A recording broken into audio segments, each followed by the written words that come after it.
যারা গণ অভ্যুত্থানের পক্ষে, সংস্কারের পক্ষে শক্তিগুলো আমরা ঐক্যবদ্ধ হচ্ছি। আমরা বাংলাদেশকে পুরাতন রাজনীতির পথে আর ফেরত যেতে দেব না। 24-এর গণ অভ্যুত্থানের পরে যে পরিবর্তনের আকাঙ্ক্ষাটা বাংলাদেশে তৈরি হয়েছিল, মানুষের মধ্যে তৈরি হয়েছিল, এবং যেখান থেকে দাবি উঠেছিল নতুন বাংলাদেশের এবং সংস্কারের, কিন্তু আমরা ঐক্যমত কমিশনের পুরো প্রক্রিয়ায় এবং গত প্রায় দেড় বছরে আমরা কিন্তু তার সম্পূর্ণ বাস্তবায়ন করতে পারি নাই। আমাদের সেক্ষেত্রে অনেক জায়গায় হতাশা রয়েছে। আমরা দেখেছি ঐক্যমত কমিশনে প্রত্যক্ষ এবং পরোক্ষভাবে নানাভাবে সংস্কারের বিরোধিতা।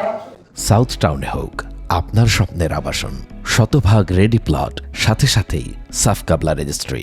আমরা যারা সংস্কারের পক্ষে, পরিবর্তনের পক্ষে এবং গণ অভ্যুত্থানকে সফল করার জন্য, তার আকাঙ্ক্ষাগুলোকে সফল করার জন্যই আন্তরিকভাবে কাজ করে এসেছে।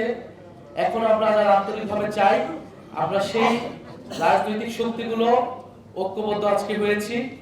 আমাদের এই ঐক্য প্রক্রিয়া আজকে শুরু হয়েছে এবং এটা চলমান থাকবে।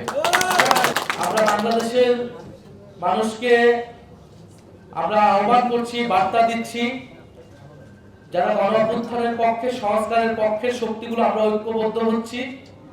আমরা বাংলাদেশকে পুরাতন রাজনীতির পথে আর ফেরত যেতে দেব না। আমাদের একটা কমিটমেন্ট ছিল 5ই আগস্টের পরের বাংলাদেশ এবং আগের বাংলাদেশ এক হবে না। আমরা নানা আলামত দেখছি যে বাংলাদেশ হয়তো আগের মতোই হয়ে যাবে। আমরা সেই ধরনের হতাশা এবং ভীতি মানুষের ভিতরে দেখতে পাচ্ছি। আমরা সেই সাহসটা চালাতে আজকে এসেছি। আমাদের শক্তি সামর্থ্য দিয়ে বাংলাদেশের যে পরিবর্তনের যাত্রা শুরু হয়েছে সেই যাত্রার পথে থাকবো, এবং যারা অন্য রাজনৈতিক দল রয়েছে যারা এই পরিবর্তনের পক্ষে কাজ করতে চায়, আমরা তাদেরকে আহ্বান জানাবো এই ঐক্য প্রক্রিয়ায় যুক্ত হতে। এই ঐক্য প্রক্রিয়া চলমান থাকবে।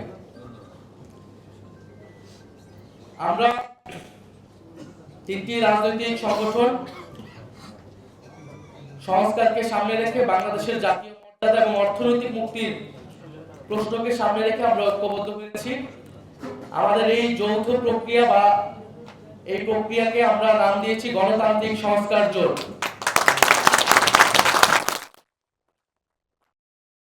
সংস্কার জোট বলছি এই কারণে যে বাংলাদেশে বিগত 16 বছর এই লড়াইটা কিন্তু হয়েছিল গণতন্ত্রের জন্য, গণতন্ত্র প্রতিষ্ঠার জন্য।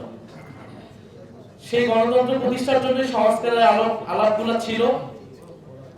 ফলে নির্বাচন কেবল ক্ষমতার পরিবর্তনের জন্য হবে না।